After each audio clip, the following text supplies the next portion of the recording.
Welcome to iDream media.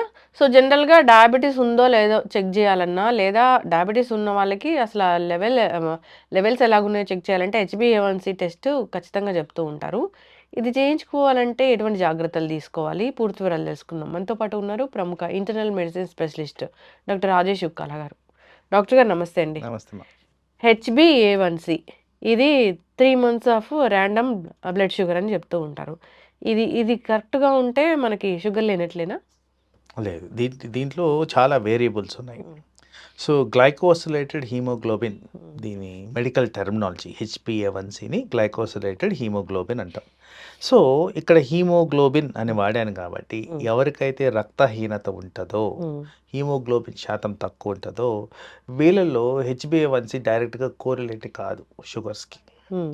ఎందుకంటే హీమోగ్లోబినే తక్కువ ఉన్నప్పుడు షుగర్ బైండింగ్ ఏదైతే ఉంటదో హుహు. అది ఎక్కువగా కనిపిస్తది. ఓకే. సో, అది అబ్నార్మల్‌గా హై లెవెల్ చూపించేదానికి ఆస్కారం ఉంది. సో, హ్మ్. ఇన్ ద కాంటెక్స్ట్ పేషెంట్‌ని బట్టి మనం కన్సిడర్ చేయాల్సిన హ్మ్. అవసరం ఉంది. సో, ప్రతి ఒక్కరికి హెచ్‌బీఏవన్సీ హై ఉంది అని చెప్పి డయాబెటిస్ మీకుందని చెప్పకుండా హ్మ్. మిగతావి కూడా మనం అనలిటికల్‌గా చూసుకొని హ్మ్. దాని క్రమంలోనే డయాబెటిస్‌ని అనేది టార్గెట్ చేయాలి. హ్మ్. మిగతావంటే మళ్ళీ ఆ! పోస్ట్. హ్మ్. ఫాస్టింగు, హ్మ్. పోస్ట్ లంచు హ్మ్. ఈ మధ్య కాలంలో రీసెంట్‌గా హ్మ్. కొన్ని రీసెంట్ ఇన్సులిన్ రెసిస్టెన్స్‌ని కనిపెట్టే విధంగా టెస్ట్‌లున్నాయండి. హ్మ్. అవి కూడా చేసుకొని పర్టిక్యులర్‌గా ఫస్ట్ టైమ్ డయాగ్నోసిస్ హ్మ్. ఉన్నప్పుడు హ్మ్. అవన్నీ కన్ఫర్మ్ చేసుకొనే ట్రీట్మెంట్ ఇవ్వడం అనేది జరగాల్సిన అవసరం ఉంది. ఓకే. అంటే హెచ్‌బీఏవన్సీ అనేది అసలు ఎంత లెవెల్ ఉండాలి డాక్టర్ గారు? Ideal scenario less than 5. హ్మ్. 5.7 నుంచి హ్మ్. 6.5 వరకు హ్మ్. Pre diabetes.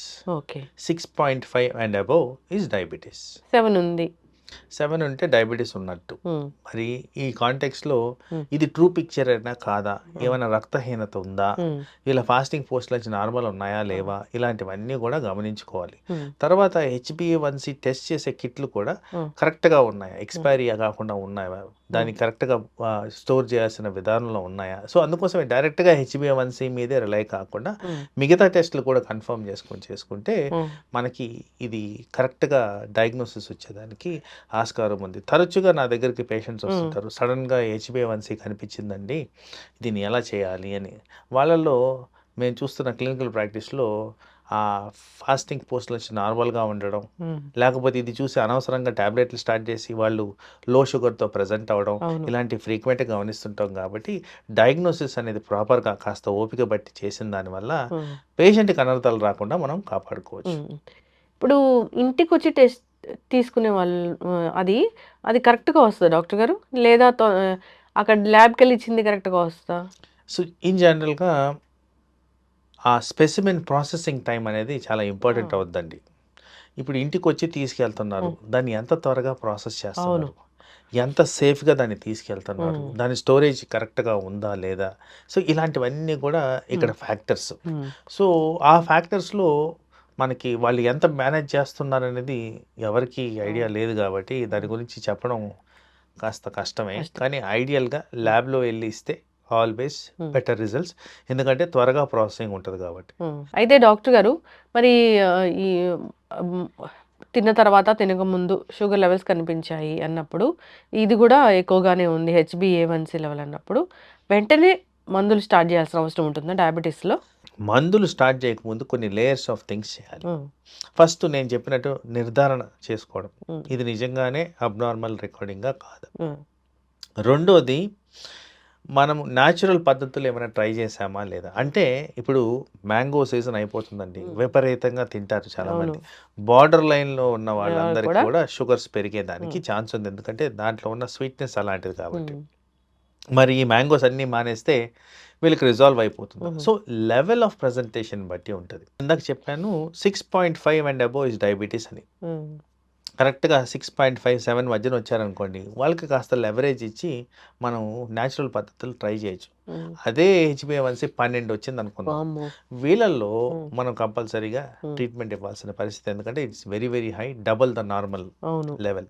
సో, అందుకోసం పేషెంట్ కాంటెక్స్ట్ బట్టి ఇది కన్సిడర్ చేయాల్సిన అవసరం ఉంటది. అలాగే ఒక హార్ట్ డిసీజ్ పర్సన్ హుహు. ఆర్ ఏదన్నా మేజర్ అవయవం ఎఫెక్ట్ అయ్యే పర్సన్ ఉన్నారనుకుందాం. వీళ్ళల్లో బార్డర్ లైన్ డయాబెటీస్ కనిపించినా కానీ బికాస్ డయాబెటీస్ కారణంగా అవయాల మీద ఒత్తిడి ఉంటుంది కాబట్టి దాన్ని వెంటనే మనం అడ్రస్ చేయాల్సిన అవసరం ఉంటుంది. సో పేషెంట్ కండిషన్, ఆ కాంటెక్స్ట్, ఆ ఉన్న ప్రాబ్లం ఏంటి, దాని క్రమంలో దీన్ని అప్రోచ్ అవ్వాలి. So it's more of practical value. అవును. సో దీనికి డిక్టమ్ లాగా ఈ టెక్స్ట్ బుక్లో 1, 2, 3 లాగా కాకుండా పేషెంట్ కండిషన్ బట్టే మా అప్రోచ్ అనేది మేము మార్చుకోవాల్సిన అవసరం ఉంటుంది. ఏజ్ని బట్టి కూడా మనము ఈ హెచ్బిఏవన్సీని కన్సిడర్ చేస్తామా? ఏజ్ని బట్టి కూడా కన్సిడర్ చేస్తాము. ఎందుకంటే నేను ఇందాక రక్తహీనత గురించి చెప్పాను, ఎక్కువగా విమెన్ గురించి చెప్పాను.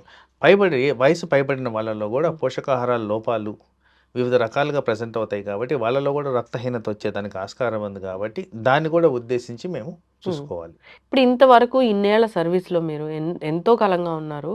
అయితే ఎవరికైనా షుగర్ వచ్చి పూర్తిగా తగ్గిపోయింది అనేది ఉందా డాక్టర్ గారు? అంటే ఇక్కడ చూడండి, చాలామందికి అర్థం కాని అంశం ఏంటంటే స్ట్రెస్ కారణంగా షుగర్ వస్తుంది. ఎవరికైతే విపరీతంగా స్ట్రెస్ ఉంటుందో షుగర్ వస్తుంది. సో స్ట్రెస్ అనేది ఏంటంటే ఇన్ఫెక్షన్ స్ట్రెస్సే, మానసిక ఒత్తిడి కూడా స్ట్రెస్సే, నిద్ర లేకపోవడం కూడా స్ట్రెస్సే. ఇలాంటి వాళ్ళల్లో ఏదన్నా టెంపరీగా ప్రాబ్లం వచ్చిన వాళ్ళల్లో మేబీ ఫర్ 2-3 months షుగర్ కనిపించి మళ్ళీ కనపడకపోవడం అనేది జరుగుద్ది.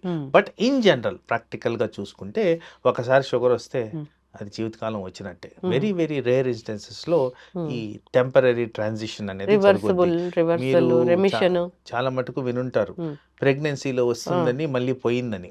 వీళ్ళలో కూడా చాలా ఎక్కువ శాతం మందికి లాంగ్ టర్మ్ డయాబెటిక్స్ రావడం అనేది శాస్త్రపరంగా స్టాటిస్టికల్ డేటా పరంగా కూడా ఎవిడెన్స్లు ఉన్నాయి కాబట్టి ఇన్ జనరల్ ఒక్కసారి వస్తే అది ఎప్పుడు వెంటాడుతూనే ఉంటుంది.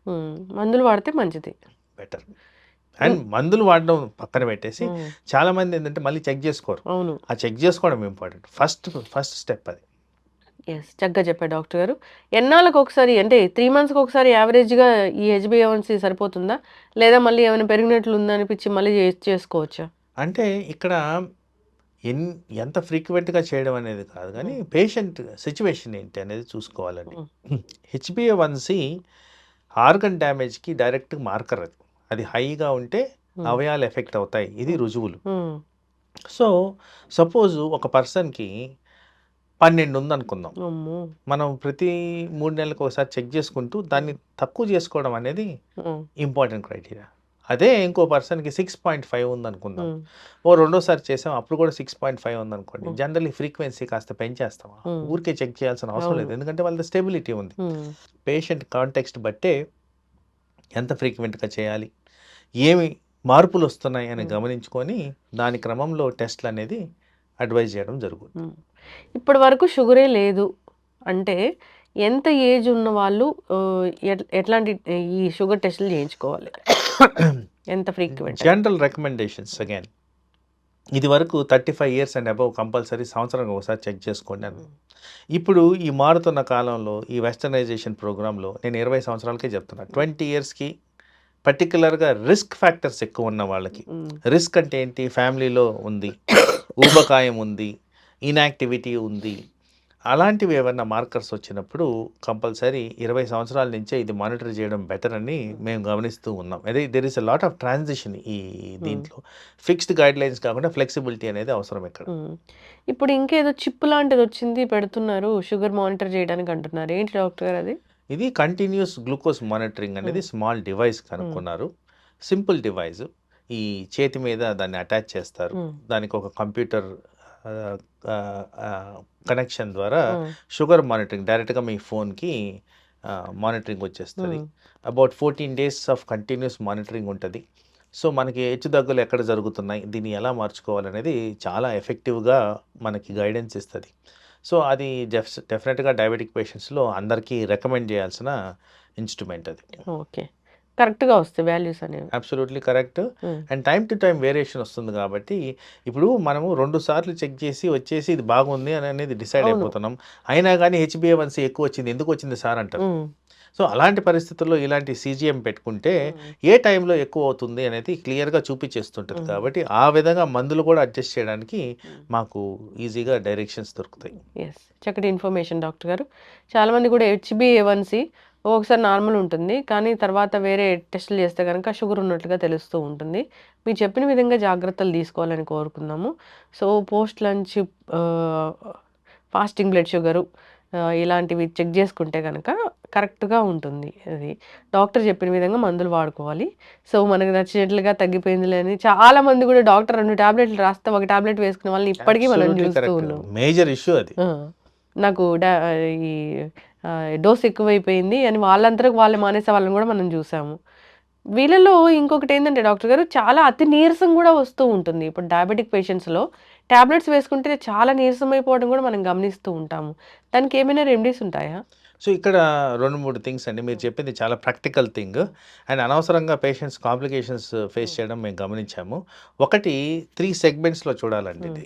ఒక సెగ్మెంట్ ఏంటంటే లో షుగర్స్ అయిపోతున్నాయా బికాస్ ఆఫ్ మెడిసిన్. రెండో సెగ్మెంట్ ఏంటంటే హై షుగర్స్ ఉన్నాయా, రెండిట్లో నీరసం అనేది ప్రజెంటేషన్ కామన్. మూడో సెగ్మెంట్ అంటే వెరీ ఇంట్రెస్టింగ్ సెగ్మెంట్ ఇది. ఇందాక నేను చెప్పిన కాంటెక్స్లో 12 HbA1c ఉందా అనుకున్నాం. వీళ్ళల్లో జనరల్గా యావరేజ్ షుగరు 500-600 ఉంటుంది. సో వీళ్ళకి సడన్గా నేను 100 చేసేస్తే బాడీ అలవాటు పడిన విధానంలో మార్పులు వస్తాయి. సో అలాంటి వాళ్ళలో నీరసం అనిపిస్తుంది. సో ఇలాంటిది చెక్ చేసుకొని క్రమ పద్ధతుల్లో తగ్గిస్తే ఈజీగా ఇలాంటి ప్రాబ్లమ్స్ని నివారించుకో. డాక్టర్ తినకముందు టాబ్లెట్ వేసుకోమంటే అలా వేసుకోవడం వల్ల, టాబ్లెట్ తీసుకోవడం వల్ల మాకు కళ్ళు తిరుగుతున్నాయని తిని వేసుకునే వాళ్ళని కూడా మనం చూసాం డాక్టర్ గారు. అబ్సల్యూట్లీ చాలా మిస్గైడెన్స్ ఉంది. పనిచేస్తుంది అంటే గుడ్డిలో మెల్ల. సో బేసికలీ ఐడియల్ చెప్పిన విధంగా వేసుకుంటే డోసేజ్ రిక్వైర్మెంట్ తగ్గిపోతుంది అండ్ కంట్రోల్ బెటర్గా వస్తుంది. కానీ మన వాళ్ళు అనుకూలంగా మార్చేసుకుంటారు కాబట్టి దానివల్ల అనవసరమైన high doses, side effects, target reach అవ్వకపోవడం ఇలాంటివన్నీ జరిగేదానికి ఆస్కారం ఉంది. చక్కటి ఇన్ఫర్మేషన్ డాక్టర్ గారు. కంటిన్యూ చేద్దామండి. డయాబెటీస్ గురించి చాలా డౌట్సే ఉంటాయి. ఇంకా ఇన్సులిన్ గురించి కావచ్చు, మందుల గురించి కావచ్చు, టెస్టుల గురించి కావచ్చు, అసలు రాకుండా జాగ్రత్తల గురించి ఈ సిరీస్ కంటిన్యూ చేద్దాం. చక్కటి ఇన్ఫర్మేషన్ డాక్టర్ గారు. ధన్యవాదాలు. నమస్తే. Sir, one life lesson what medicine has taught you. Whatever you can do without expecting. But I really believe మన పాజిటివ్ యాటిట్యూడ్ ఉంటేనే మనం ఏదైనా సాధించగలం. గట్ని మనం కరెక్ట్గా డీల్ చేసినట్లయితే అది మనకి పాజిటివ్ హార్మోన్స్ని రిలీజ్ చేస్తుంది. షుగర్ వచ్చిన వాళ్ళ పరిస్థితి ఏంటి? పొట్ట దగ్గర పెరిగితే దాన్ని ఆండ్రాయిడ్ అంటారు. ఆండ్రాయిడ్ ఫోన్ కదా. అసలు థాట్స్ ఎందుకు వస్తాయి? బ్రెయిన్ డెడ్ అంటే దానికి ప్రపంచం అంతా కూడా కొన్ని నిర్దిష్టమైనటువంటి లక్షణాలు. మానసికంగా ధైర్యంగా ఉంటే క్యాన్సర్ జయించవచ్చు. You are a doctor for a cause sir, అంతే. వాళ్ళకి వచ్చిన ఆదాయం కాకుండా ఫ్రీ సర్వీస్ ఎంతమందికో చేస్తారు.